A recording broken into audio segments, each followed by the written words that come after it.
live show. I do have a surprise. I've got a surprise thing for you. But hey, Oh, you've got this part of the video. You've got the live unedited edition, Home Gadget Geeks, Thursday night. It is the 5th of June. It's 7 p.m. in the Central Time Zone. If you're listening live, or you got the recording and you normally join us at 8, start coming at 7 because I'm moving this earlier, trying to get maybe not so late in the Eastern Time Zone for folks. But if you got any other time that you've got the recorded version, you're on our recorded channel. Everything we do live is there. You can just stay here. We don't have to go anywhere. Well, a little chit chat. Kevin Schoonover is with me. Kevin, great to see you again. Welcome back. hey, thanks for having me. Great to see you as well. Great to have you. Usually you're in the Great White North up there. Do you have a bad snow year this year, or how was Pretty it? light. We had one heavy snow in March. Otherwise, the past couple of years have been pretty light. If you want to corner the market on used snow blowers, it's a buyer's market right now. People We're are g- we're going to talk about. Hey, Ken's jumping in. We're going to talk about the fix it market here tonight. And Mhm. Ken, good to see you. That may be one of those spaces where that stuff goes really well. Listen, I don't think that you will have no snow forever. Like, No, right? So you have to be careful. Like, oh, the kids may be tempted to be like, oh, I'm just going to sell it, or I'm never going to get one. Now is the time to get it, right? Because there's other people, absolutely. right, making those decisions to, like, I don't need this thing. It's taking up space in the garage. Well, even on a bad year, a good, listen, if I lived where you live, I would get a more robust snowblower than I have because we just don't get the snow you guys do, but we get it. And I think I would do that. But that'd make a good candidate, right? Right now would make a good candidate to find garage sale or people Oh putting yeah. them on marketplace, those kinds of things. Yep. Besides a snowblower, what else? Like, what else should you have if you live in the Great White North? Where else? What else should you have? What do you got to have Uh, we, we gear? have plenty of shovels, plenty of scrapers.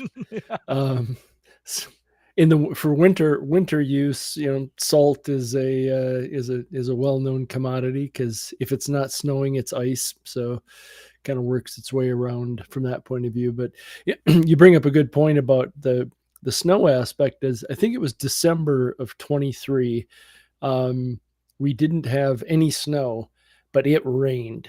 And Mm. if it had been snow, we'd have probably had close to 30 inches of Oh, snow in the month of wow. December. Wow. And in the turn, and everything was hovering around 35 degrees. So all it would have taken was to drop just a few degrees and we'd had tons of snow. So yeah, Wow. I think moving forward, we're going to be in this transitional stuff where we're going to have some real heavy blizzards here, and if not, we're going to have a rainy season, so to say. Yeah. Um, Joe says he lives in the South. He's down in Arkansas. Live in the South. I legitimately don't think I've ever laid eyes on a snowblower. And listen, the first winter I was here in Nebraska, I mean, we got 60 or 75 inches of snow. And the folks that have been around a while are like, no, this is kind of an average winter. I'm like, oh God. Like, are you kidding me? And so, but it has been decreasing every winter since.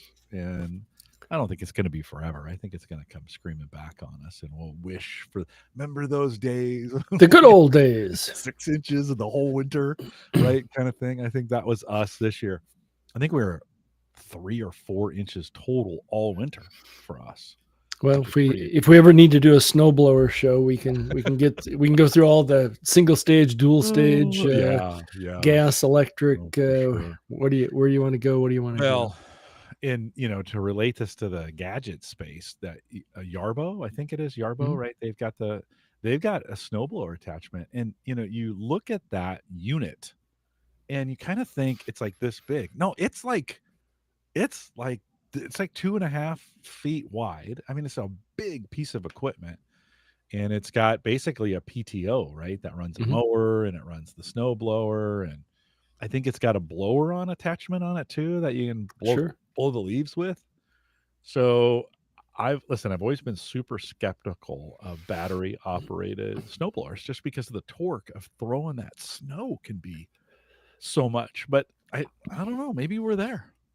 Well, it's getting close. The interesting thing with battery powered stuff in general is so summertime stuff. My weed whip, my leaf blower, my hedge trimmer, all cordless now, Yeah.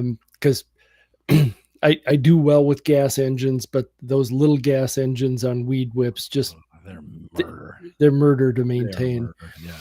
Um, one of the local stations here last winter was doing a study on EVs, electric vehicles, and got pretty good calculations on just how much mileage an electric car would lose depending on the temperature. And the closer you get to zero, I started noticing that a lot of the bigger, more expensive vehicles seem to have better batteries, or the batteries don't drop as much as it gets colder.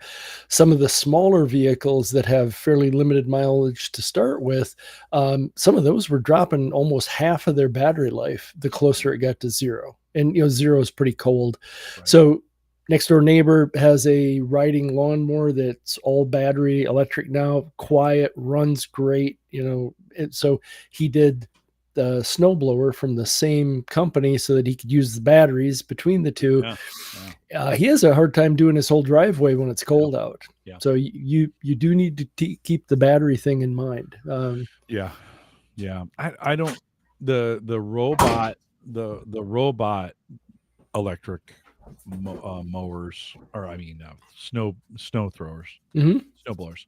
I think they size them a little bit bigger Yep. because they know, right? They know that you got the big furry one behind you just staring out the window. That's pretty great. He and the little one got upset because I actually closed the door Close them to out, shut them out. lock them out, and They'll now be fine. they're angry about it. They'll be fine. They'll join. They'll be part of the show. That's fine. I've had dogs on the show before. Okay, let's kick this thing off. We'll get started. Like I said, I have a surprise topic for you guys listening live. We're going to spend a bunch of time talking about the fix-it space, which I'm finding as I was digging in a little bit to the links you sent me, Kevin. I think might be as the Red Cross is trying to get a hold of me. Might be the new with where the economy is going, and the money situation for a lot of people getting maybe a little thinner. We might be more inclined to do more fixing. So don't say anything more. Well, let me kick this thing off, and then we'll spend some time on the fixes space. Here we go. This is the Average Guy Network, and you have found Home Gadget Geeks, show number 649 with Kevin Schoonover, recorded on June 5th, 2025. Here on Home Gadget Geeks, we cover all the favorite tech gadgets that find their way into your home. News, reviews, product updates, and conversation, all for the average tech guy. I'm your host, Jim Collison, broadcasting live from the AverageGuy.tv studios here in a beautiful Bellevue, Nebraska. Got a little warm on Monday. Thunderstorms came through. Kevin, you got to love this time of year. June, we're getting close to the bad stuff, right? But May in Nebraska, May in Minnesota, pretty great, right? Very nice. Yeah. Temperatures have been very good. The only thing, have you today was okay. We've been getting hit with a lot of the smoke from the Canadian wildfires. So that was actually kind of bad on Monday or Tuesday, I think it was, but it rained and cleared up, so we're working through it. Yeah, real hazy. Canadians, keep your own smoke. I mean, geez, yeah, can't just keep it on the border or something. Jeez, would you? So, it's coming this way. We got even a little whiplash of it. It was coming down, and then with the jet stream, it came back around at us. And when it came around the second time, it was at ground level, so it was super hazy here. But we too had some rain. That kind of helps clean it up. It's a good thing that stuff's not permanent. Well, we'll post the show with some world-class show notes, and then we'll have a few notes out there tonight, a few links you want to follow out at the Average Guy. TV. Big thanks to our Patreon subscribers. For those of you who do that every single month, thank you. If you want to join the team, theaverageguy.tv/Patreon will get you there. I have a $5 plan. If you want to jump in 1 month or as long as you want, whatever, many of you have been doing it for a long time. Thanks. Appreciate that. Helps me do what I do. It helps me what we're going to talk about first, Kevin, here in a second. But hold on. We'll tease that here for just a second. And then another thanks for using the affiliate link posted on the site. If you go to theaverageguy.tv, upper right-hand corner, there's just a red link there. If you click through, it'll take you to Amazon, and then the network here, the Home Gadget Geeks, takes advantage of that through Amazon. Few of you have been doing that. I appreciate you guys doing that. Click through it. Check it out today, theaverageguy.tv. Big thanks to TJ Huddleston, who joined me last week from hometech.fm. Always good to have TJ on. And of course, he is a third of Gavin and Seth over there at hometech.fm. If you haven't checked it out yet, add that to your podcast player. At least listen to it once. It's a lot like this show, except super nerdy on the code side of things. So check them out today. I mentioned him before. Kevin Schoonover is with me. Kevin, longtime home server show guy. We've spent time together for new folks to the program. We spent time together in Indianapolis with Dave McCabe and the old home server friends, and you knew Mike Howard and all those guys as well. Kevin, welcome back. Thanks. Nice to be back. Yeah, good to have you. Good to see you upright. I mean, I think at some point, any day you can walk away from is a good day, right? You're doing well? Yes, Things it are is. okay? Doing well. Had some health issues earlier in the year and seem to be on a full recovery now. Good. So Good. for the old guys out there, just my word of advice is don't fall down, and then life's better when you don't fall down. Just as a side note, I was working with our local university. We were hiring IT folks from them, and they were showing us some of the research work they do. And keeping us or older people from falling down is actually a really big problem, especially in facilities or places where a lot of older folks congregate or live, so to speak. And they were actually, and this was years ago now, I'm sure we're much better at this now, but of sewing sensors into clothes and then doing predictive analytics to say, hey, you're wobbling a little too much. You like, we need to put you on a watch so that you don't, or whatever, to kind of keep you from falling. My aunt just fell, and they didn't do a hip replacement. Oftentimes they break a hip, and that's kind of sometimes the beginning of the end. They put a rod in there, and she's fine. But yeah, we got to be at our age. Those kinds of things.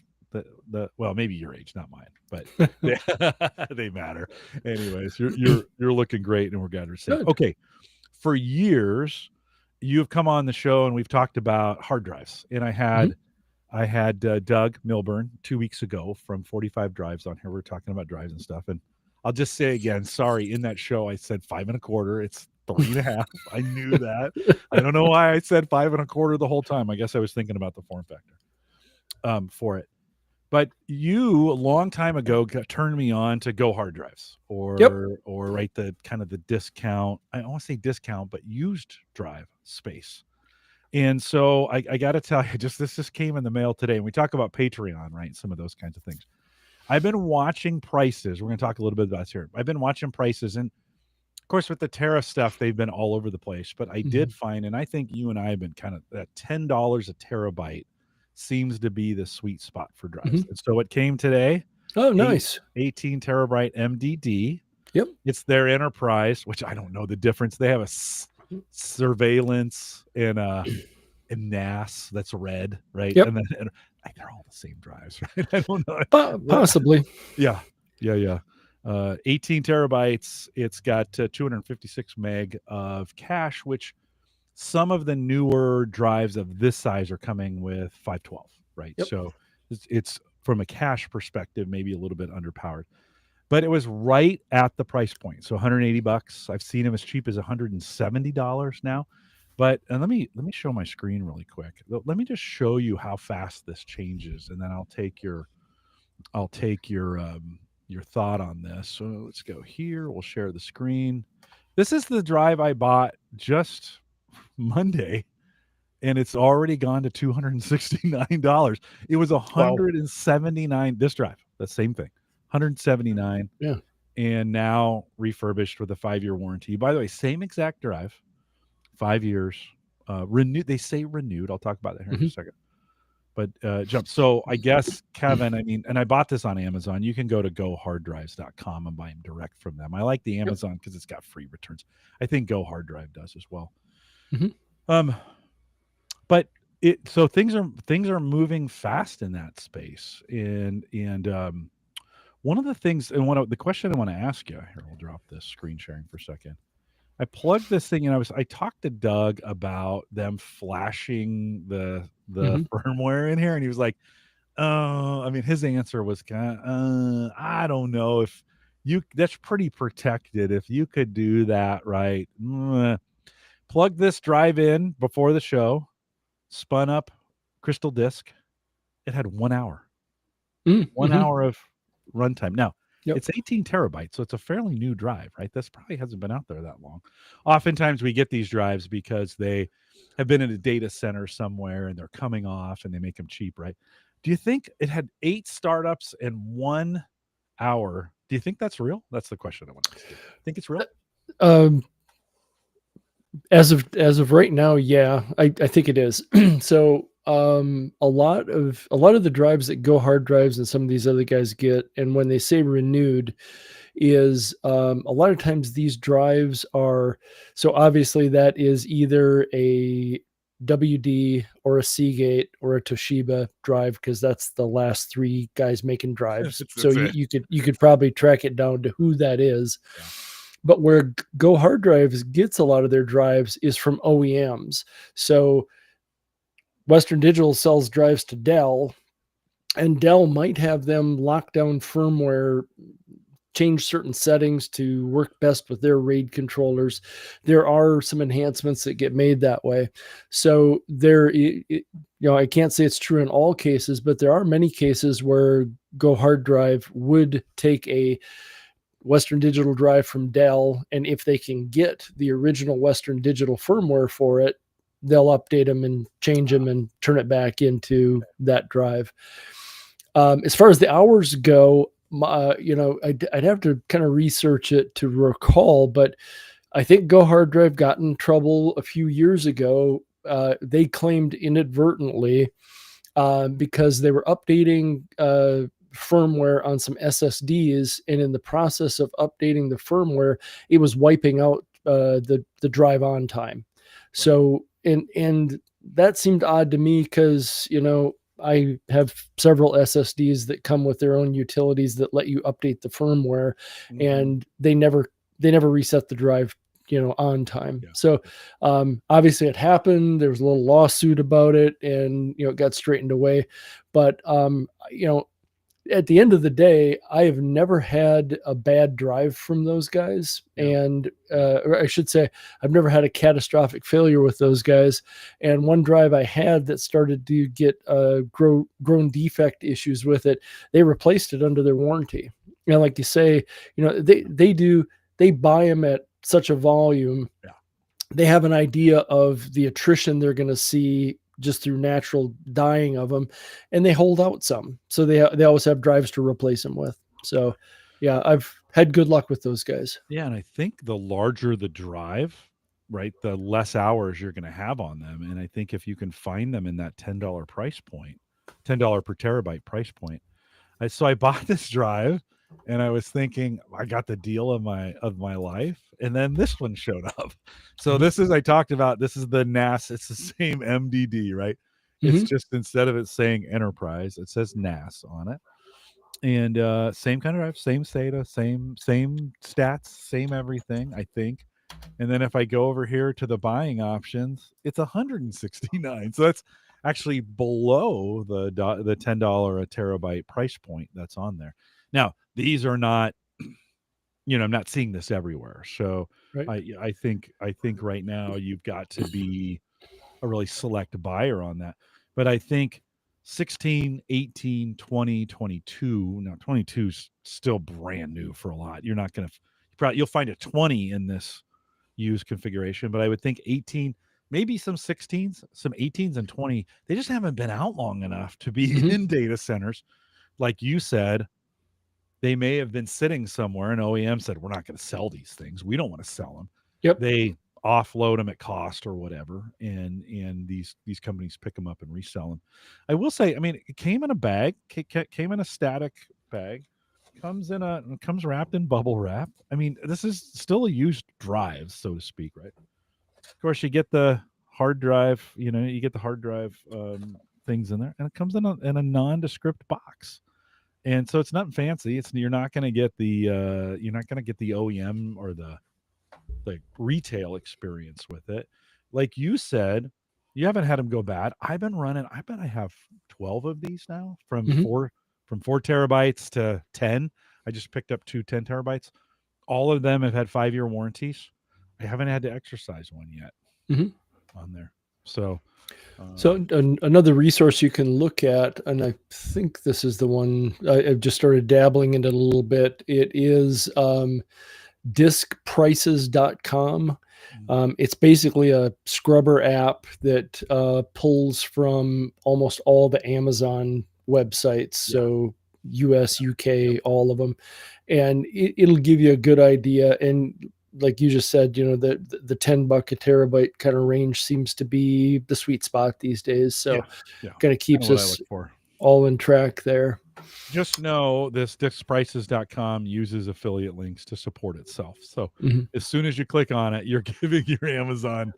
your Amazon, you know, um, well, what do they call that? Cookie. Your Amazon cookie is set for whatever length of time that is. Disc prices. In fact, I use that for a long time. Discprices.com. That's what from sometimes I like to go out there and monitor. If you have a SaaS setup, you can get some SaaS drives right now are Yes. extremely cheap. Why is that, Kevin? Why you know the industry? Why are those cheaper than regular SATA hard drives? Um, the market is still kind of shifting, and the hard drives are always going to be the capacity point, and SaaS people still kind of look at it from a performance point of view. I don't know that there's a huge cost difference from a vendor point of view. If you were comparing the latest, 24 terabyte SaaS versus 24 terabyte SATA, they're probably in the same price, ballpark wise.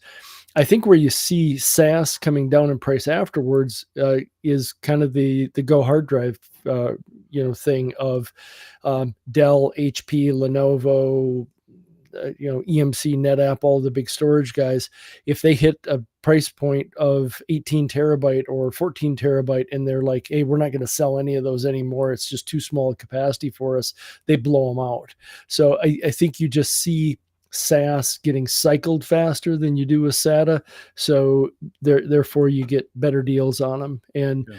there are plenty of places, if nobody's dabbled in SaaS stuff, LSI RAID controllers, which is owned by Broadcom now. There's several folks out on eBay that will sell you one with the proper IT-based firmware. So there's IR firmware, which is RAID firmware. Most of us really don't want to do hardware RAID anymore. Prefer to do software RAID or ZFS or Unraid doing its own thing. Yeah. So you can, if you do a web search for LSI RAID controllers on eBay, you'll find guys who have taken the somewhat irritating steps to get the proper IT firmware on it, and you're good to go. Okay. You get proper Yeah. cable set, and you're off and running. Yeah.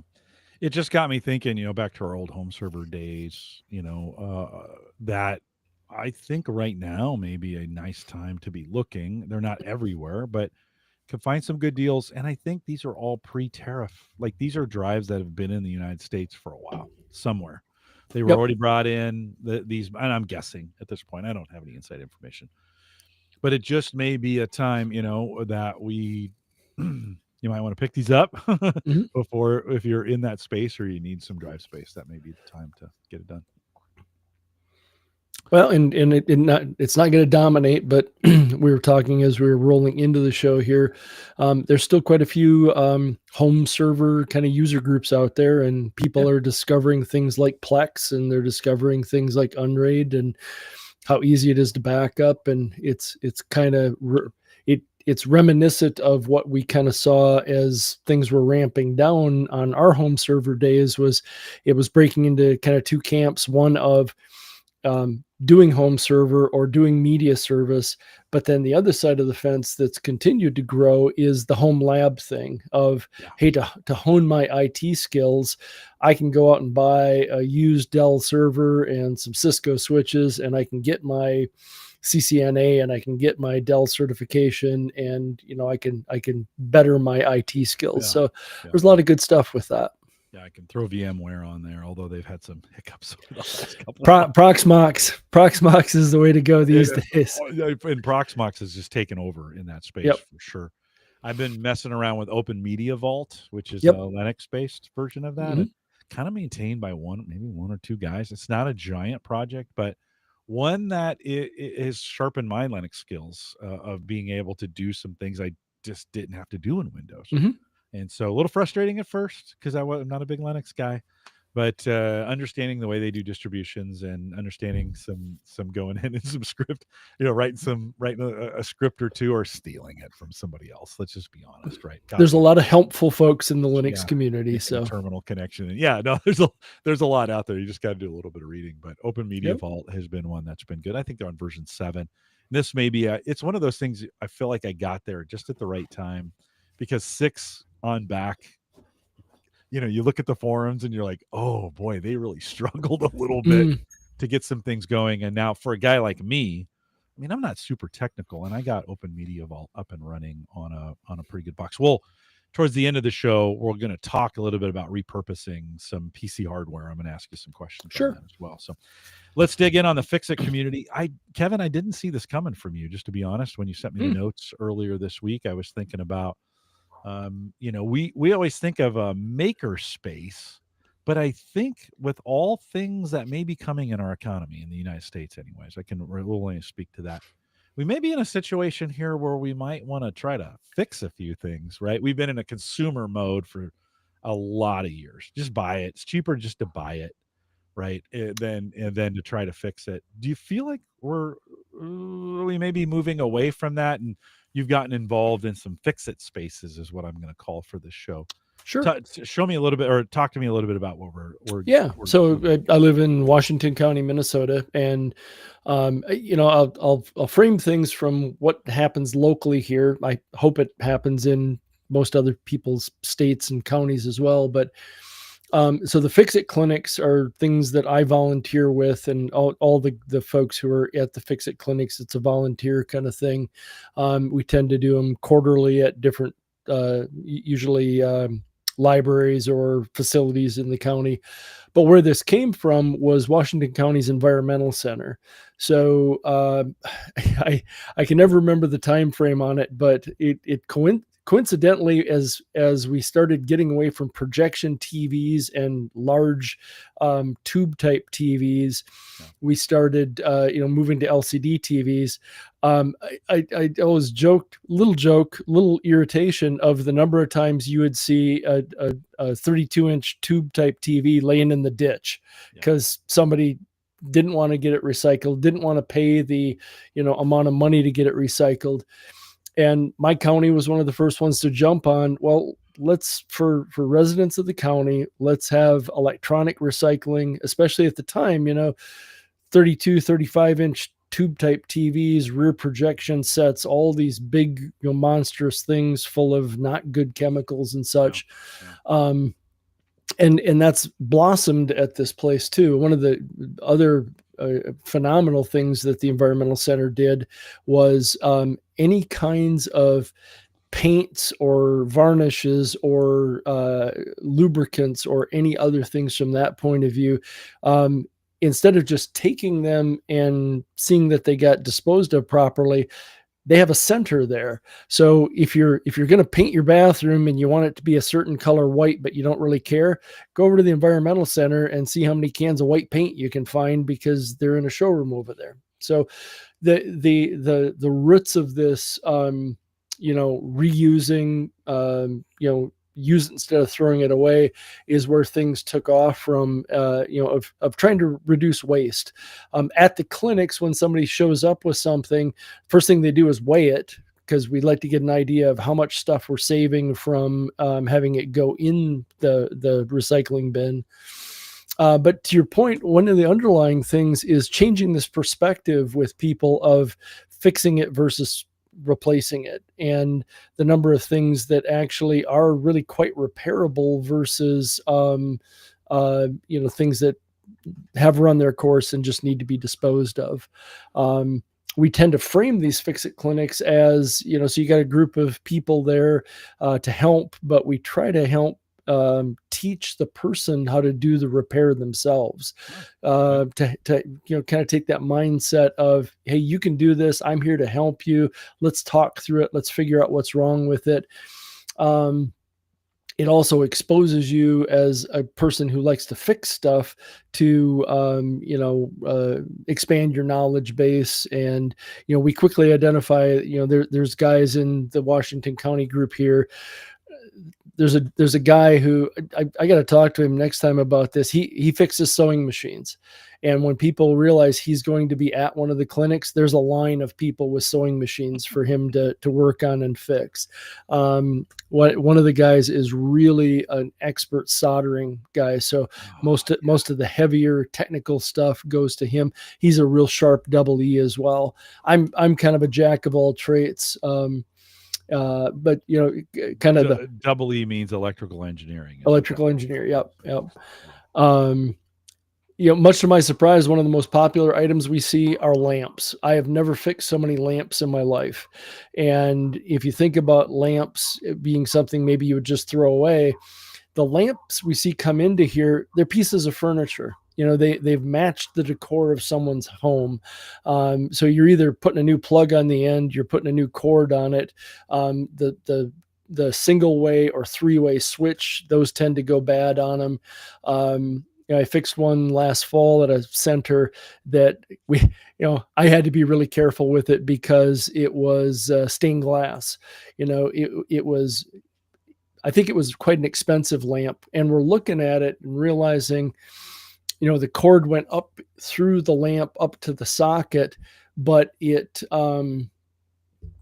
should have took a picture of it at the time.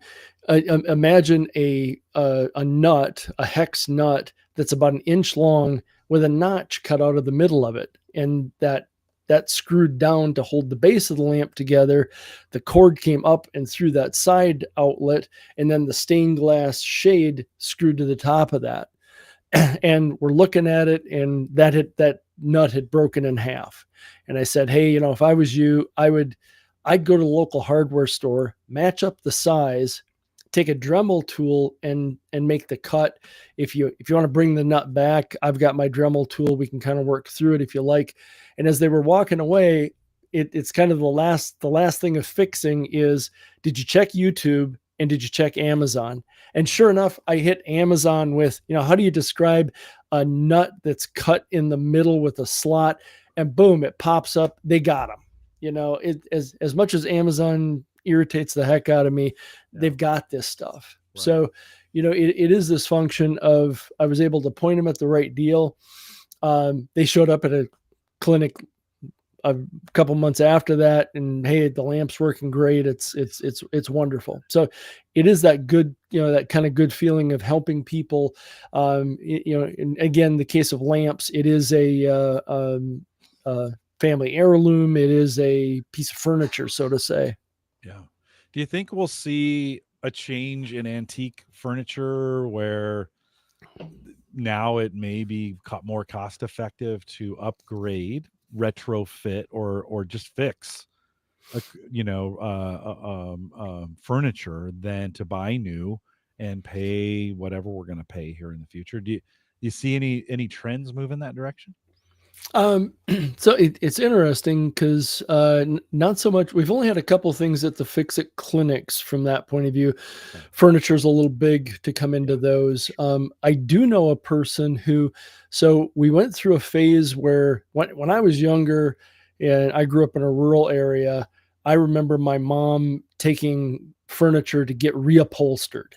Yeah. Getting things reupholstered was a big thing. And then that really kind of died off as we found, and I think we've all seen this, is there's good furniture out there and there's cheap furniture out there. And it doesn't make a lot of sense to reupholster cheap furniture. But I do kind of see a trend where, especially on Facebook Marketplace or the Buy Nothing groups in Facebook, of, people are quick to point out, hey, I just want to get rid of this sofa. It's really nice. It's a bring two guys to carry this because it's really heavy. So I think we are starting to see a lot more activity around, hey, hey, instead of getting the bargain basement furniture kind of stuff, I want to get something good that's going to last. Yeah. Yeah. Some of in your clinics on the website, and I put the link in chat. It'll be in the show notes as well. Accepted items include antique radios, blenders, camping lanterns, clothing or other textiles for mending. Right, Mm-hmm. must be clean and dry. That's interesting. That actually, my daughter Sammy is really good at doing that kind of stuff. Dremel tool, DVD player, fan, flashlight, hair dryer, lamps, paper shredders, which is there's an interesting one. Sewing machines, you mentioned, steam mop, stereo, telephone, toaster oven, toasters, and toys. Some items not to bring: e-cigarettes or any other tobacco products, guns, knives, or anything that could be considered a weapon, and oversized items. Maybe you're talking about. You must be able to carry the items in and out of the Fix It clinic. So it gives folks some idea of what you work on and what you don't work on. That's in there. Do you find is it do people have to wait to come in? Is it a pretty easy they get in, get right to it? I mean, do they bring their own tools? Are you providing the tools for them? How's that work? So, so each of the guys, we tend to bring all our own tools, and the county has built up over time to have its own set of stuff as well. And the county has stepped up with like lamp cords and plugins and some of the sockets for repairing lamps. People, as come first in line gets in first. We try to we've gotten good enough as a group that we kind of know each other all by first names now, and the folks that coordinate these have kind of learned what all our skills are, so they'll kind of roll in and say, hey, we've got one of these out front, or who's up for looking at that, or and kind of back to the sewing machine one, is everybody's waiting for this guy because he does sewing machines. But we'll try to hand off too, is if you get deep into something and you're not making progress, you'll hand off and try and grab it to one of the other guys as well. Okay. So varying opportunities that are there. That's got to be a pretty fun. I mean, if you're a tinkerer and you like tinkering with all kinds of different, styles and equipment and stuff, that's got to be fairly satisfying, right? Saturday afternoon, right?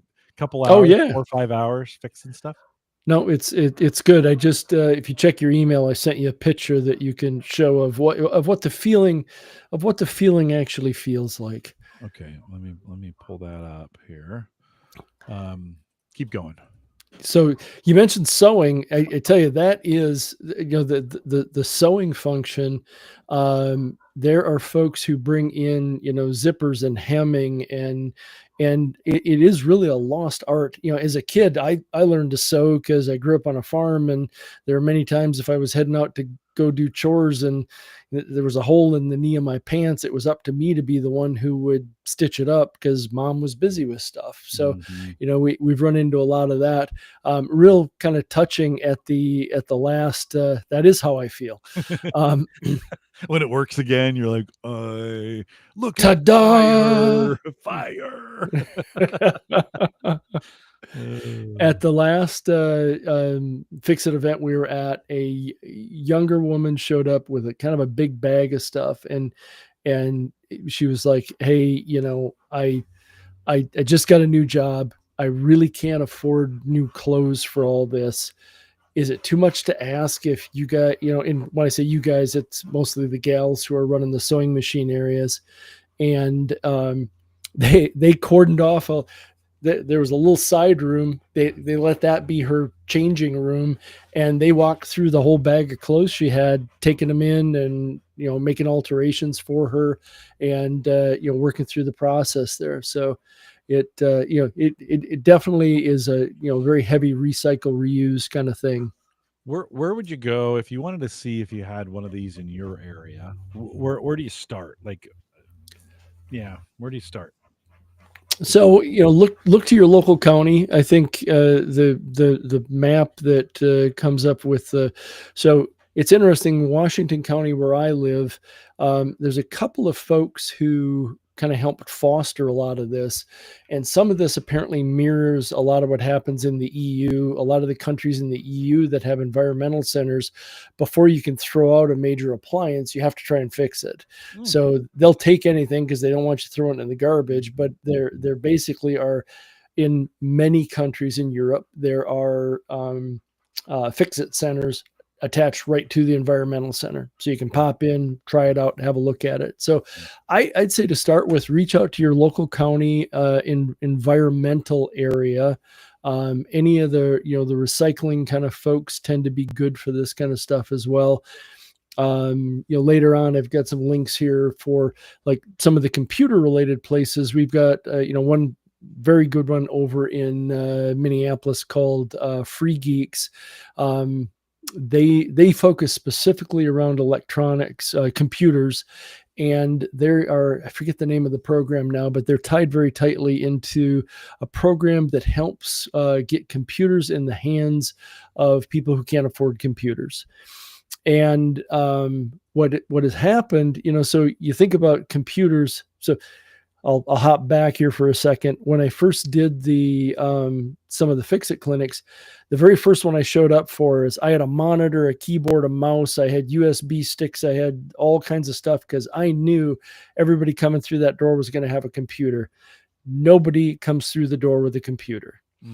And I think because the environmental center is quick to take computers, and computers are something where, I've run this thing for 5 years. It's getting slow. I just want a new computer.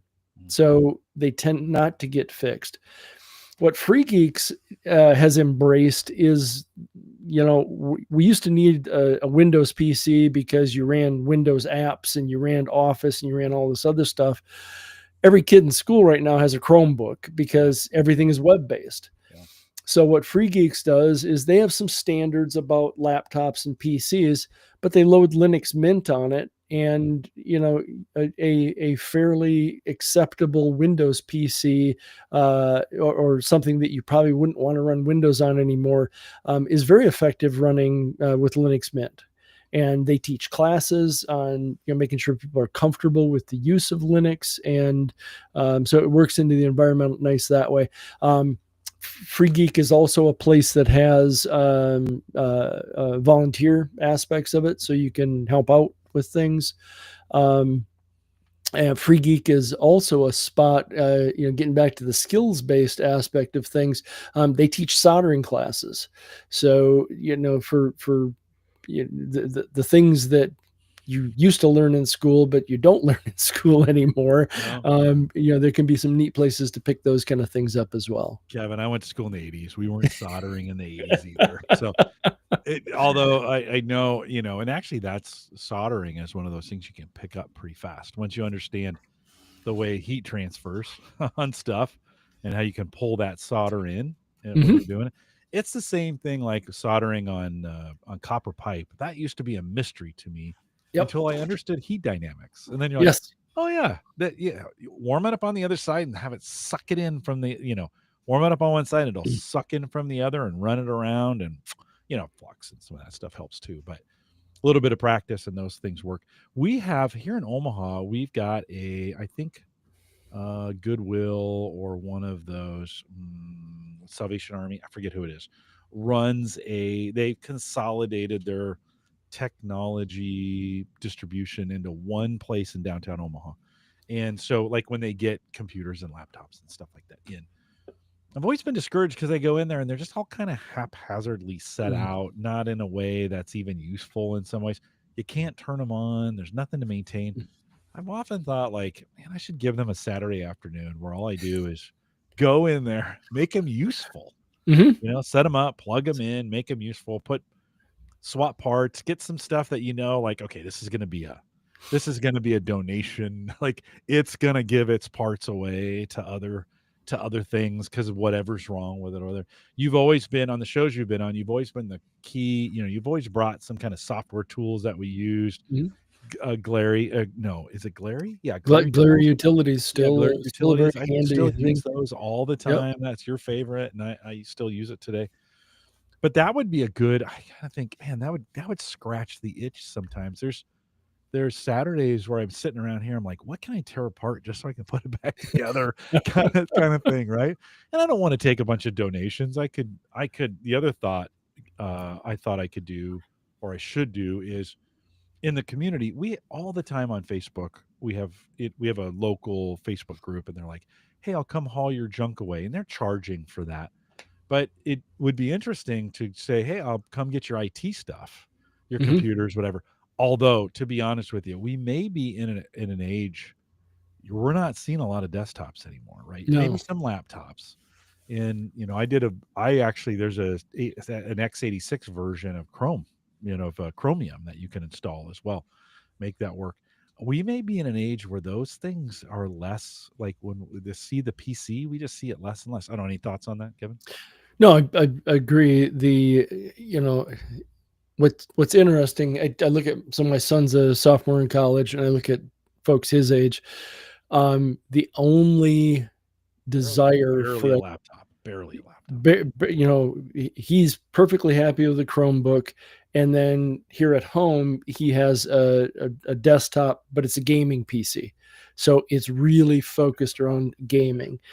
His roommate had mainly used an iPad or a MacBook, and then he had a fairly nice Lenovo laptop that was his gaming laptop. So the traditional desktop use just really isn't part of the thing anymore. Yeah, I see that drifting off pretty rapidly, and you think of the work environments out there, it's all laptops, MacBooks. Yeah. It's very seldom any of the other Well, stuff. So and maybe that's the environment, like, although those are getting sold and they're showing up on eBay used, but maybe some of those third life equipment, right?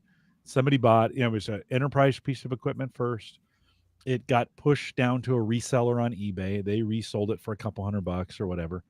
And then eventually it runs out of life and it's ending up in the thrift stores or in the recycle centers or whatever, those kinds of things to get those.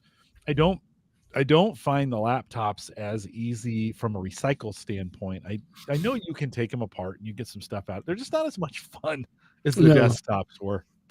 There's just more space maybe.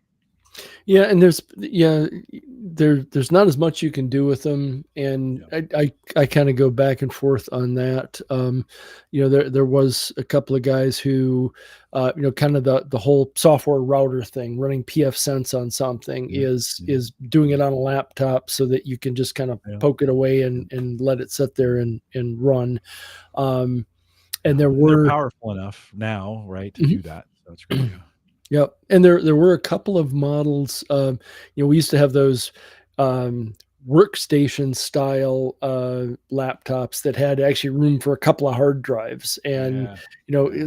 some guys were picking those up for like a little server of some type to dabble in server without taking up too much space. But yeah, it's kind of moved around a little bit with those. When you mentioned the kind of the haphazard aspect of it, that's exactly what the guys at Free Geeks is. Every Wednesday they blast Facebook with, hey, here's what we're going to have on sale, here's what the showroom looks like. Everything's been tested, everything is up and ready to go. The thing that surprises me a little bit about some of the things that they do well with is there. I don't know if you've seen this kind of this retro PC kind of thing. Is there are folks out there who want to find old computers, old DOS based computers, and dabble with them, play around with Yeah. them, Yeah. Yeah. just for the sake of making it all work. And Yeah. I can't remember the whole joke now about kids nowadays are worried about this and this, and when I was young we were worried about IRQ conflicts. For sure. I remember those days. I remember those days for sure.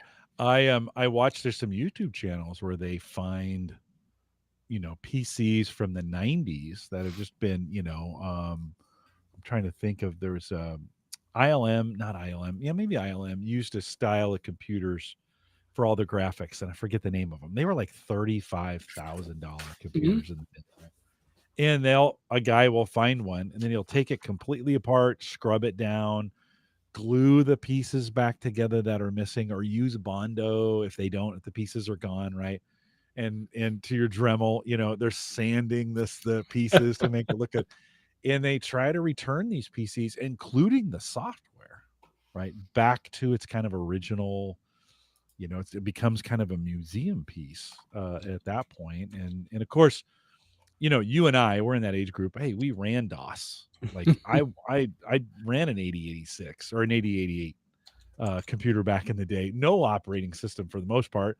The floppy was put the floppy, it did have an operating system, but not the way we think of it today.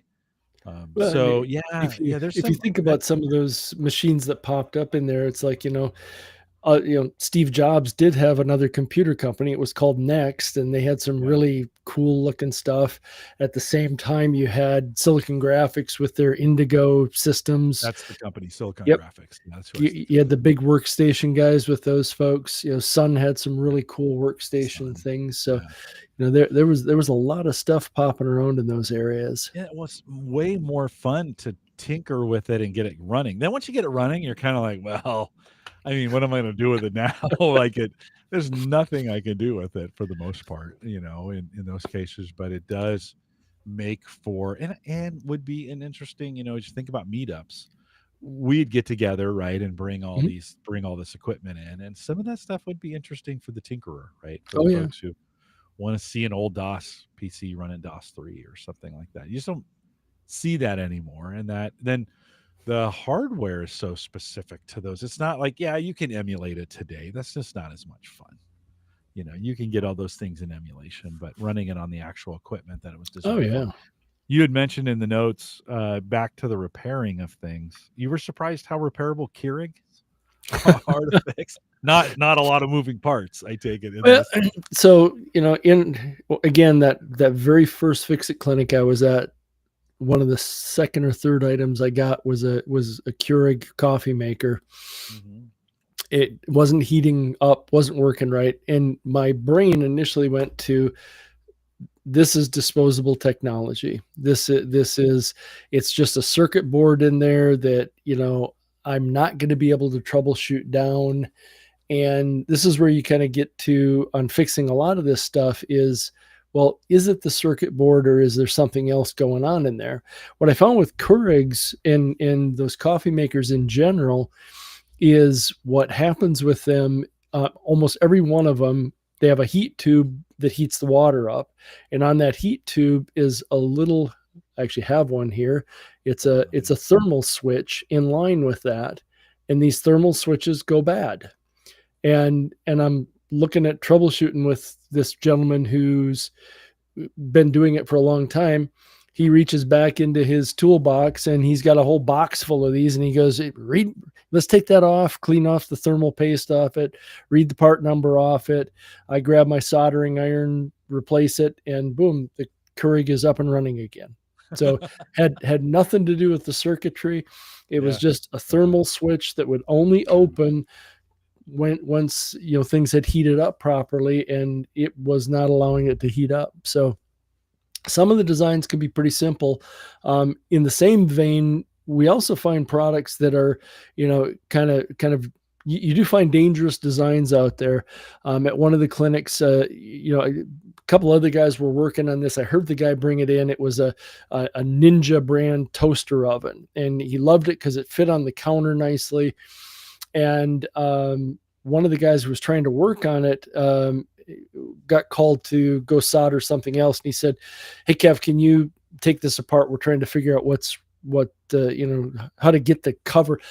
A lot of times on this Fix It stuff, figuring Yeah. out how to take the thing apart is the major Yeah. battle with It's it. like listen, in the new technology, right? Getting your tablet apart, or like, all right, how do we do it? What do we have to heat? What dance do we need to do to get the Yeah. thing to pop? Right? Yeah. So I'm trying to work to get the top off from this toaster oven, and I'm talking to the owner of the toaster oven. And I said, "Hey, I'm sorry, I missed the beginning of this. What happened?" And he said, "Well, I had it on the counter, and I plugged it in. I put a pizza in it. I closed the door, and the door fell open, and then it blew the circuit breaker." And Hmm. we were trying to figure out, well, what's the relationship between the door falling open and circuit breaker going. Yeah. And as I'm working on it, the top wouldn't come off, but the side came off. And what do I see on the side of it is there's the spring that was supposed to hold the door open had fallen down, had broken and fallen down on one of the heater elements. Oh yeah. Yeah. So Shorten it out. Yeah. it made perfect sense. But you also then look at it like, well, who thought this was a good design idea to have a spring the right length that when it fell, it would short out directly against one of the heating elements. So, and of course, in normal fix-it fashion, we're kind of like, well, now we know what happened to it, but I don't have any springs. And across the room, I hear this guy, Tom, I got springs. What do you need? And we fix this thing, and out the door he goes with his toaster oven. Yeah, he had springs with him. Like he had brought springs extra? with him. You'd not believe some of the. Listen, this for a lot of guys who collect these micro gadget. No, it's not the right word, but parts. Like we know who you are. Yep. It's not me. I'm not a parts collector, but there are people who do that. This would be the perfect environment for them to get them organized in some kind of, or just bring them, where they're at, right? To go through those kind of, right? Wouldn't that make sense? Oh yeah. So I bring a small toolbox with some of the tools that I like to use, but most of the guys who are really much deeper into this than me, if you see the kind of the rolling toolbox, it looks like a pretty good sized suitcase with the handle that comes up, and you stack a couple of them up. These guys show up with parts and tools and pieces. But the tool thing is kind of fun too, because you'll get some device and it's kind of like, oh, I've got a tamper resistant screw here. So a lot of those are like Torx heads with the little bump in the middle, so you can't use a regular Torx on it. Or there's a triangular shaped head with the same kind of a safety setup on it. And it just, and somebody will pop up and say, oh, I've got a screwdriver that'll fit that. I got something that'll work with that. And then it kind of quickly turns into, a community function of, where did you get that? I need that. And, so you quickly find references to lots of, lots of tools. You have tool guys helping regular people, and then you have tool guys geeking out on the tools that other tool guys have. And they're like, hey, wait a minute, where did you find that? How do I get that? Oh yeah, no, you can only get that at a certain place, or I got this as part of this tool set. Kevin, listen, we could do a whole, I don't know if you've kept up on this, but the concept of toolboxes lately has gotten out of hand. Like Milwaukee and DeWalt have got into this space where interlocking toolboxes that are designed to go in a van and stick together, and you clamp them together and they stay on, and you can transport tools between two of them because they've got a transporter in them, and little things for your hamsters to run on. I mean, the toolboxes have gotten the Milwaukee ones in particular I've seen to have gotten. I see a lot of electricians with these, where they're toolbox systems. We used to just whatever we could get our hands on. Yep. We would, right? But now it's all color coordinated. I have a screw. I have like a bunch of drill bits, and then I've got a bunch of screwdriver fittings, whatever you call them, that go inside. It's a system. Screwdrivers aren't screwdrivers anymore. They're systems, right? Yep. And those two boxes stack perfectly on top of the other, and you take the latch from one, hook it to the other, and they're hooked. Now it's a unit together. Like, this toolbox stuff's out of hand, Kevin. It's out of hand. So, on one hand, and what you're describing is a lot of what the guys who come to the Fix-It clinics have gone to on their own. They're rolling in a van worth of tools in a coordinated kit. It's crazy. Well, and for folks who haven't, so how I got most of my tools was through need or want, desire, whatever. And then it's kind of like, all right, so what kind of a Craftsman toolbox do I get? Or I need a bigger Craftsman toolbox, or, and like you say, now the toolboxes are, okay, here's your socket set that is custom designed to fit inside of here, and here's your screwdriver set, and here's your bit set, and all these things go, very tightly inside of those. And Joe is right. Rigid boxes are very, good in those senses as well. Yeah. It's fun at Gallup. Just as a side note, at Gallup, we have coaches, some of our certified coaches. I have one at Rigid, few at Rigid. We've got some at DeWalt. I've seen some at Milwaukee. Like, it's fun to see them pop up and you're like, oh. So I've sent a few a note. I'm like, hey, big fan of your, and they're, usually they send me the note. They're like, oh, hey, I've been listening to your podcast. And I'm like, oh, thank you. I send them a note back. I'm like, I use your tools. Thank you. Kind of geek out. I kind of geek out on them. And well, and the tool thing, I see another aspect of it is for years, my cousin has worked for a company that builds agricultural harvesting equipment. So every week the Snap-on truck shows up, and Snap-on tools are expensive, but the truck shows up every week. It's a lifetime warranty.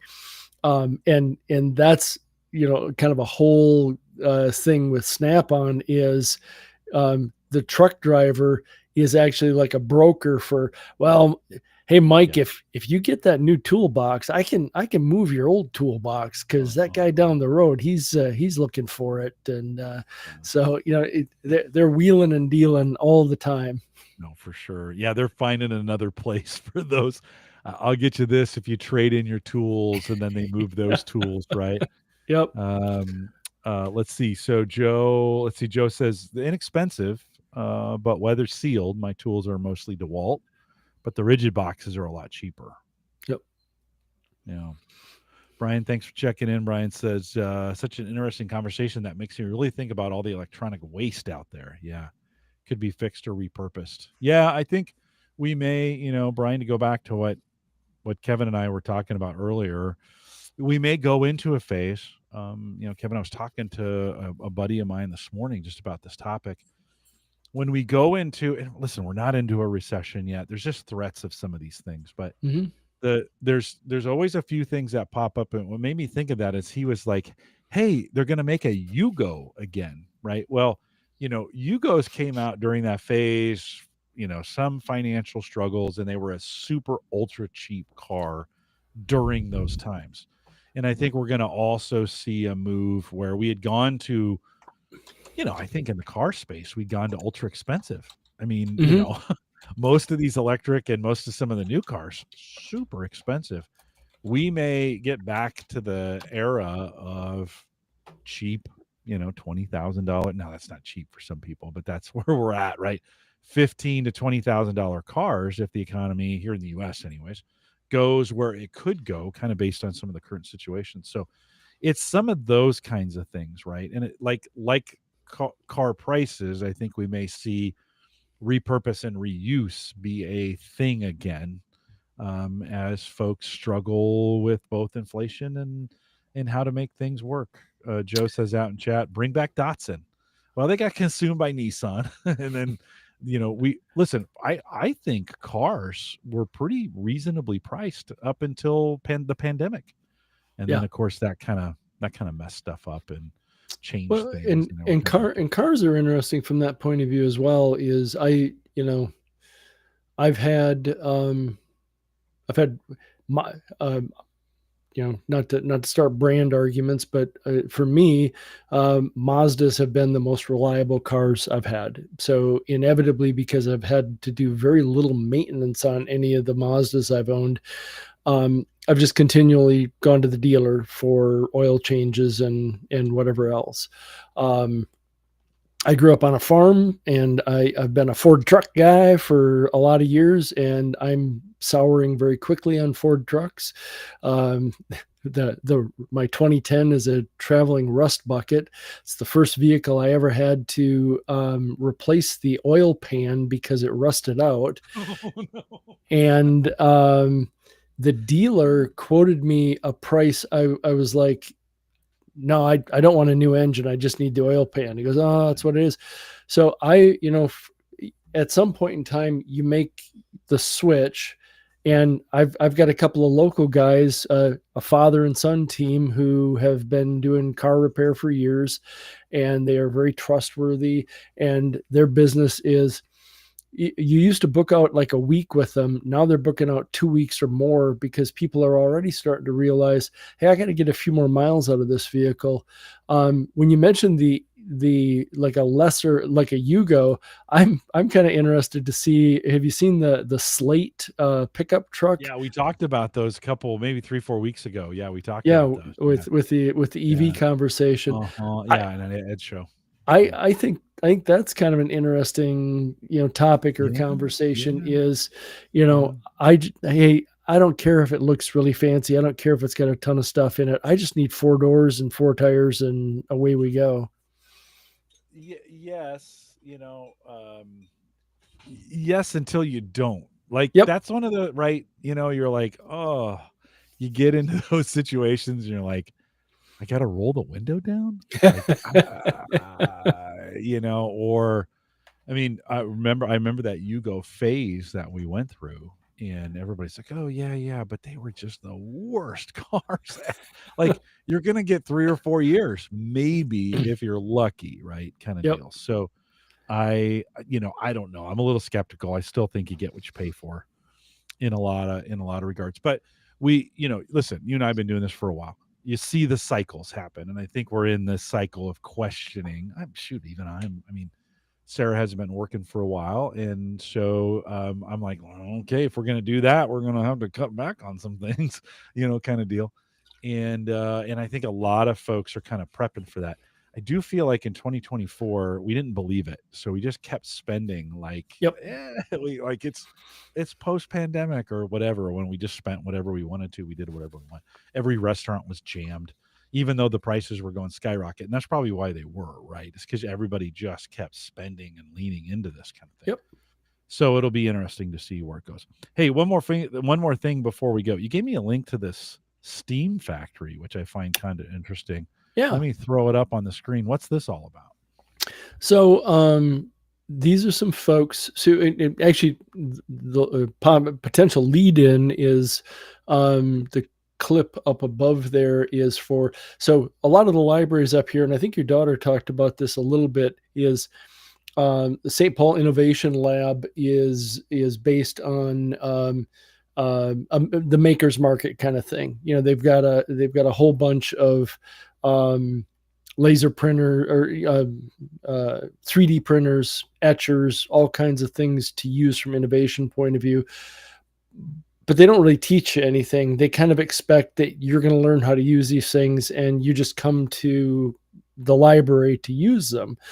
The Steam Factory is a group of folks who's trying to bridge the gap of, hey, come use our stuff if you're smart enough to design your own things and do your own 3D printing. Or on the other extreme, if you have a really good idea, come talk to us about it at Steam Factory, and we'll walk through, can we teach, so they teach classes and seminars to try and help people understand how to do design and how to do the CAD kind of work that would be involved in 3D printing and 3D design work. But also, if it's over your head, they have a team of designers who you can contract with if you want. So say you're, I think back to, and as I've been doing some house cleaning lately, I of course found something I was going to show at this show, and then I put it away someplace and I can't find it now. But it was the prototype of the Schoondoggy Rev 4 bracket for the HP Gen 8. And for me, that was metal work, and that was really just kind of hit and miss of me trying some things. And I found a local sheet metal guy who would humor me and do 100-piece runs of these brackets. And then basically the Schoondoggy bracket, if you go out to some of these 3D printer sites, when I decided to quit making it, I gave away the specifications for it, all the drawings and everything for it, and 2 or 3 guys turned it into models for 3D printing. So you can basically go out and download the files and do a 3D print of a Schoondoggy bracket for a Gen 8 if you'd like. So they're all readily there, and 3D printing has come so far so fast that I think it's just kind of the expertise of things.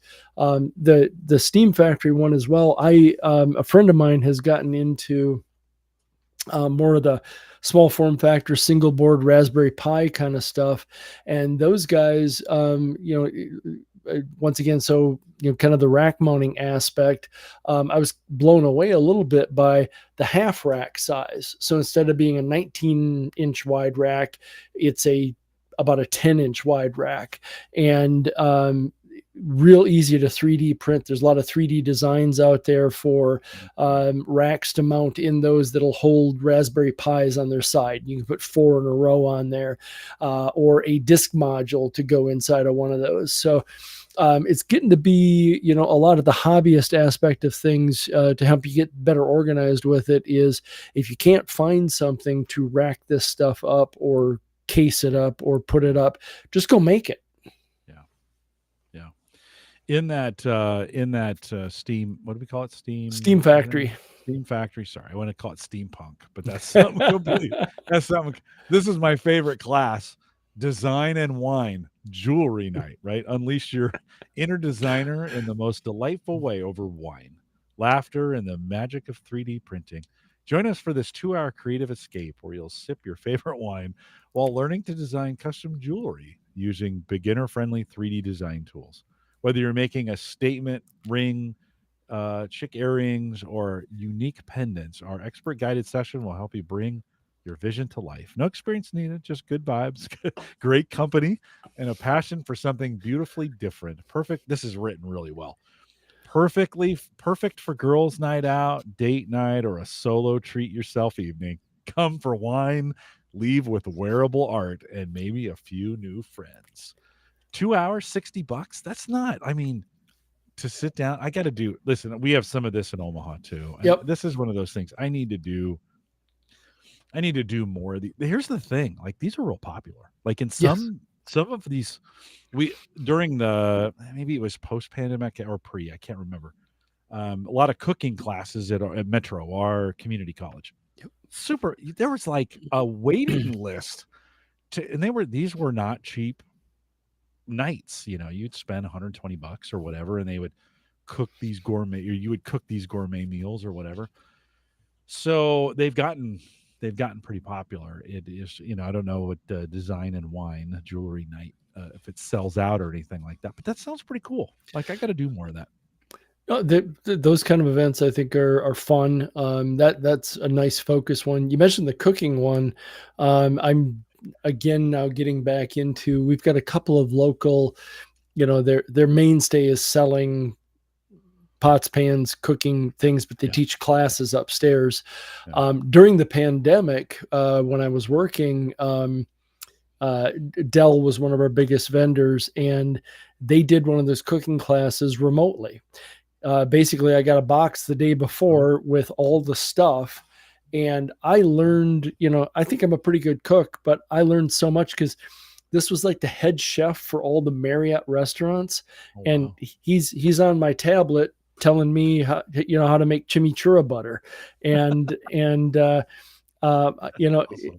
and little things like, it sounds totally stupid now, but the number of times you go to finish a steak in the oven, and in hindsight, with him, it was the first time that anybody had said, first thing you do before you do anything else is preheat the oven and put the cast iron pan in the oven so it's getting really hot.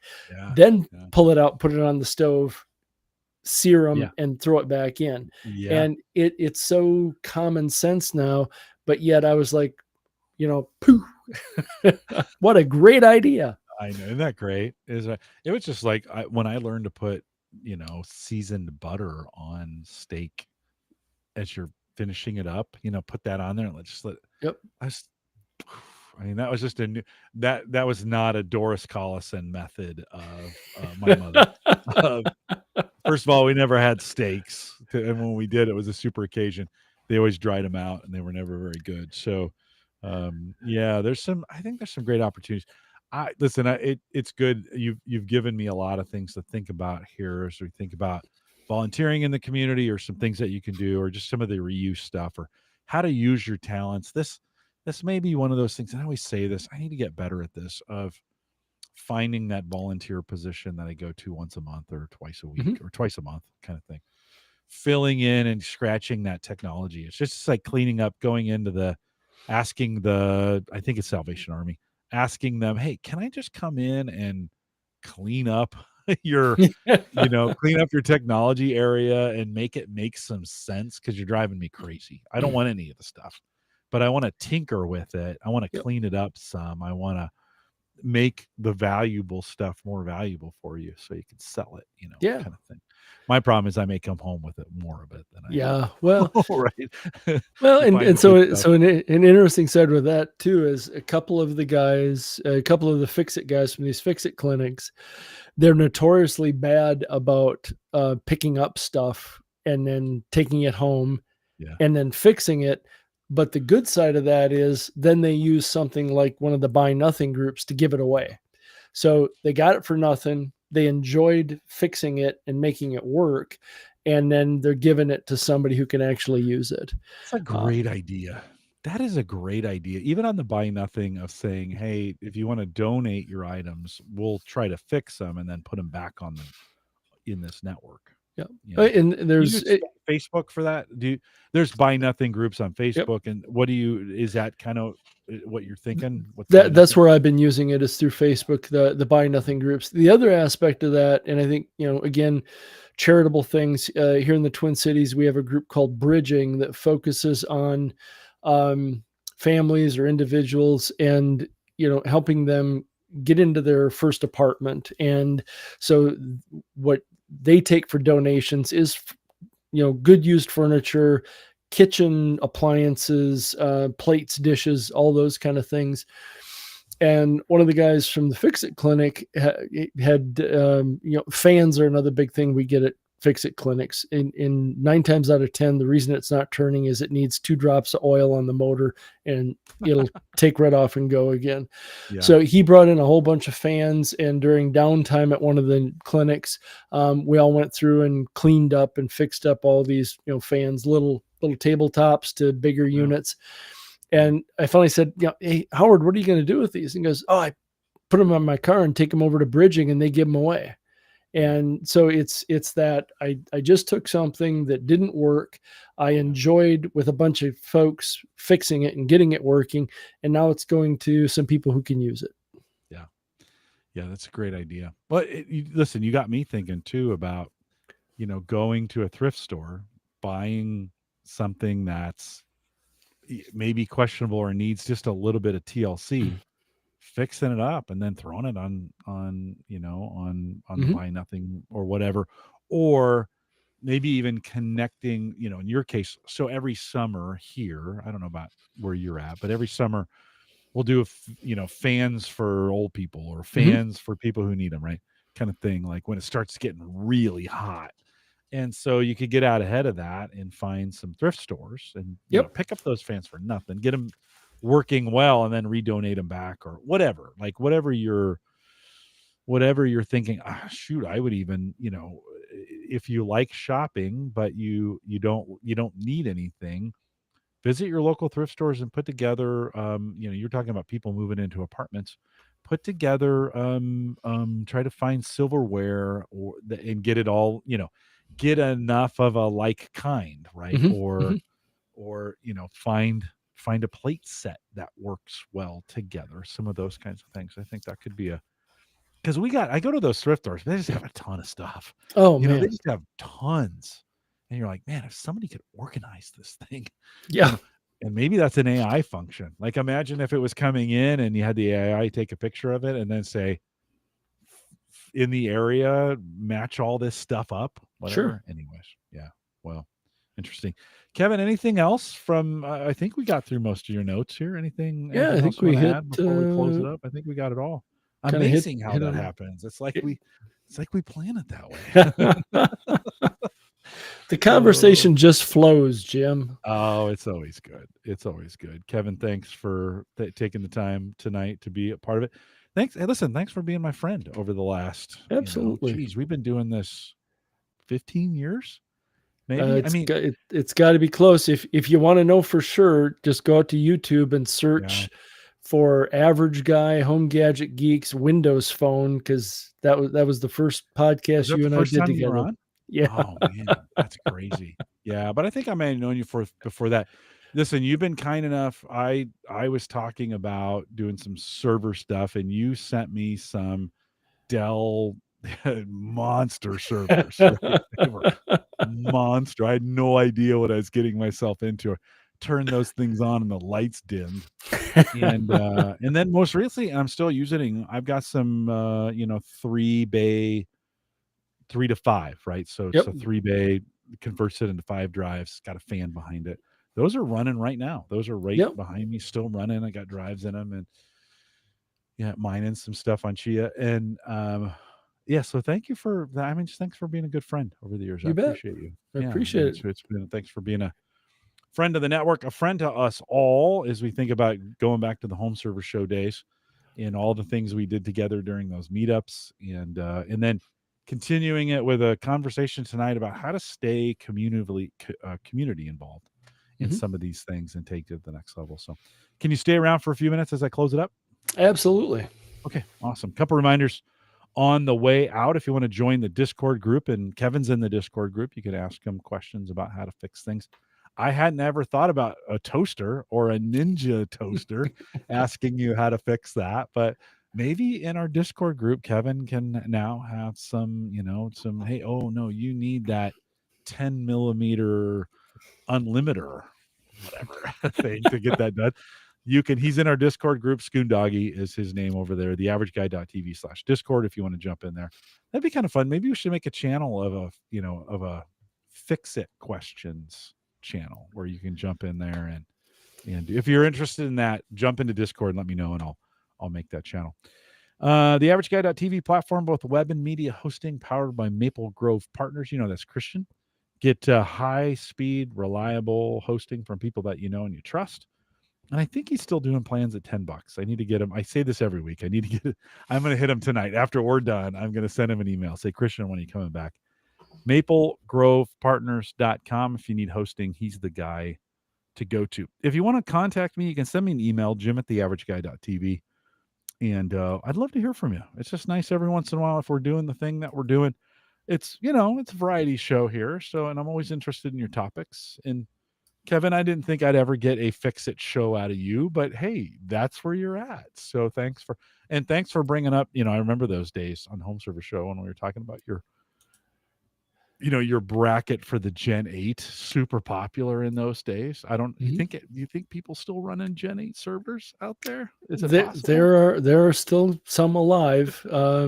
They're getting pretty long in the tooth, but you see some out there, and actually, it's got to be about 2 years ago. A friend of mine sent me a link, and he goes, "Hey, you're living in infamy." Um, there was a Gen 8 microserver on eBay, and it specifically had to point out that it had a Schoondoggy bracket Nice. in it. Nice. Now, those brackets, just for folks who weren't alive during those days, those brackets held 2 additional hard drives. Is that Two was or that four. We were able okay? to get four in there with the stackers, so two and a half Yeah, inch because there was drives. this space in there that was not being used, and we needed the Gen 8 held 4 or 5? Held four drives up front, Yeah, and then and with you the could get bracket. 4 more on the side Yep. with the bracket? Yeah, That's two and awesome. two and a half inch drives. And you So would need a new card too. You'd have to put yep, one of those LSI cards right in yep. there to get it.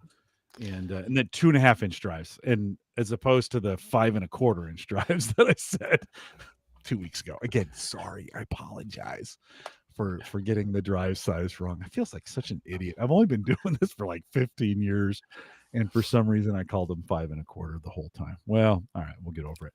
That We are happens. live. It does happen. You lose your mind every once in a while. For me, it's happening maybe a little more often than it should. We are live every Thursday, 8 p.m. Central. No, 7 p.m. Central now. Said that a million times. 7 p.m. Central, 8 Eastern out here at theaverageguy.tv/live. We've got some shows coming up. You may want to join us next week. Mike Uyghur is back. I should check with him just to be clear. Maybe that's another email I sent tonight just to make sure he's good for next week. So Mike's coming on for 650. And then I got Dave Hamilton coming from Mac Geek Gab. Dr. Brian Freelander, who has been on a bunch of times talking about accessible. There we go. Accessible tech. We'll be back here later in August. So we got some shows coming up for you. Love to have you join us for the live show. If you're listening on the podcast, come out on a Thursday night. It'd be fun. Brian, Joe, Ken was out here a little bit earlier. Thanks for coming out tonight. A few more maybe I missed, but maybe not. With that, we'll say goodbye, everybody. Thanks, Kevin. You bet. Good to catch up with you, man. I love the dogs in and out during the one that's out there right now, just locked in on what's going on outside. What are they watching? Is there something? The neighbor kids, the next door neighbor kids they got to be coming up on a year old now. There's a lab. They have two labs, one black and one yellow. So this guy is like an 80-pound, and I think we've come to the idea that he's probably Great Pyrenees of some kind or another. And he just kind of has to get up here and look out the window and see what's going on outside. Yeah. The littler pit bull one, she was freaking out at the fence line with them. So, I think I heard that barking a little bit earlier. It wasn't bad, but it was.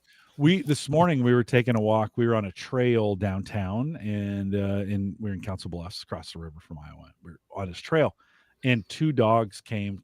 Doot. One was a pit bull, and the guy I was walking with, I thought was gonna maybe poop his pants. He's like, "That's a pit bull." I'm like, "I know, but like they're just dogs." Like.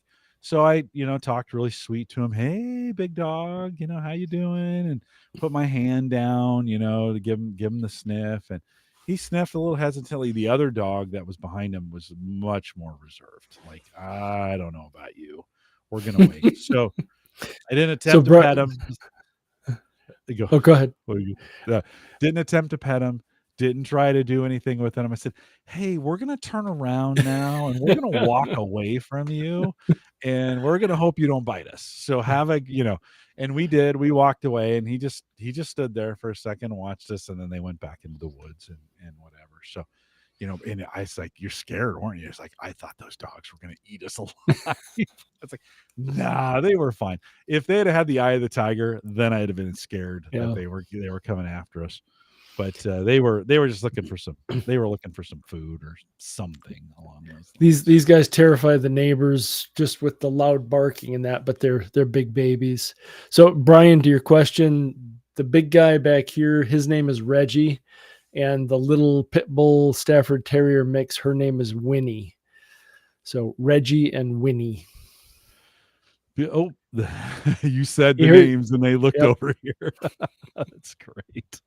That is great. I kind of miss dogs sometimes, and then there's times I don't. It can be a lot of work. It's a lot of work. They're nice and fun, but it can be a bit much from time to time. To pet, but then they chew on stuff, or they tear stuff up, or they go digging stuff, or they, any of those. We had a yellow lab growing up, and that her name was Cicely. And we raised guide dogs for the blind. So there was up in San Rafael, California, there was a school that these dogs would come from, and then they'd breed them, send them out to 4-H'ers or whatever. They'd train them, and then they'd bring them back in and give them to blind people for dogs. And so we always kept the breeders. And then when the breeders would get retired, they'd go through 7 or 8 seasons, have puppies. Then they'd be like, "Hey, we're not going to do this anymore. Do you want the dog?" And we always said yes. So Cicely was one of those dogs, quite possibly the dumbest dog ever made on the planet.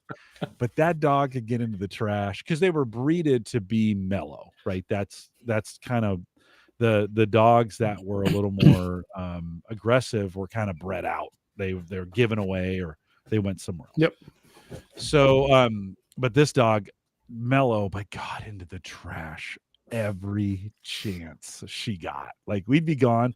If you didn't lock that door or shut it, we come home, trash everywhere. I just remember coming home. My mom would be like, "Oh, Sicily," and then that night she'd fart these just like garbage farts that were like the worst. Clear the room. Just clear the room. Be like, Well, Sicily. what did you expect? I've been eating garbage all day. Just the worst. Just the worst. And you could hear, and she's not like quiet, like trying to hold it back from us or anything. Just let it out. And then my dad would look over at her. Just he wouldn't move. We'd all leave the room. He's just like, nah, I'm just gonna put up with it. So he wasn't about to get out of his chair. Yeah, and dogs can be really, interesting. So Winnie would be our 7th dog that we've had as a family, and all of them have been rescue or shelter dogs of some kind or another. I think of one dog who he was a good dog, but I don't think he knew he was a dog. I think he just was kind of confused about the whole thing. We have friends that raise purebred golden retrievers, and I said something about hunting dogs, and he's like, "No, these dogs don't hunt. We breed the brains right out of them. They're just dumb." And part of the reason I brought that up is so the first dog we got from the Humane Society, he was a collie shepherd, kind of just a mystery kind of mix. Yeah. Great dog, but if you had him at the park, people are like, "Is that one of them wolf mixes?" And I'm like, "No, he's not." The second dog we got was a golden retriever, and she was a little older, and nobody at the day we were looking, people at the Humane Society were like, she's kind of old, and so we got her, and the two of them got along fine. And we were back in Wisconsin for something, and we were at my brother-in-law, my wife's sister's place, and got out some shotguns. And we were shooting clay pigeons, and the first dog we got, he didn't like loud noises, so he runs and goes in the house. And my wife let the golden retriever out. Then she was just going nuts. Well, this golden retriever had the little story at the Humane Society was she'd been surrendered because her owner had gone into nursing care, and the owner was old and the dog was old. And she ran out in the yard. I was there ready to shoot clay pigeons. She sat down right next to me. I shoot at a clay pigeon. I miss it. She went out in the cornfield and brought the clay pigeon back. Oh, wow. So after that, we started hunting with her. She'd kick up. We'd pheasant and hunting pheasants and grouse, and she'd kick up birds. But from her history, there's never say never. But she didn't have any training. She was just a St. Paul dog, and she knew how to hunt. Pure instinct. Yep. Right? That's what they were. It's just what they do, and they love it. Yeah. They like, let's do more. I mean, they'll run themselves to just exhaustion, and then they'll come over and sit down next to you. Next thing you know, they're passed out. You're like, oh, okay, they ran themselves. A little too much. Yeah, no, it's all good. Yeah, it's all good. We're talking about maybe getting a dog here once Sammy moves out and we get rid of the cat that we have. We may go dogs. So we'll have to see how that goes.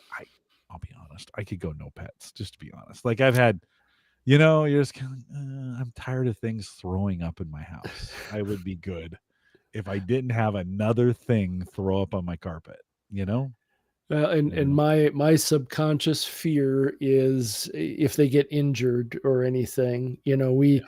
We had, so the dog who I didn't think he knew he was a dog or not, he was sort of a spaniel mix, and he blew his ACL, and $3,500 later that was fixed.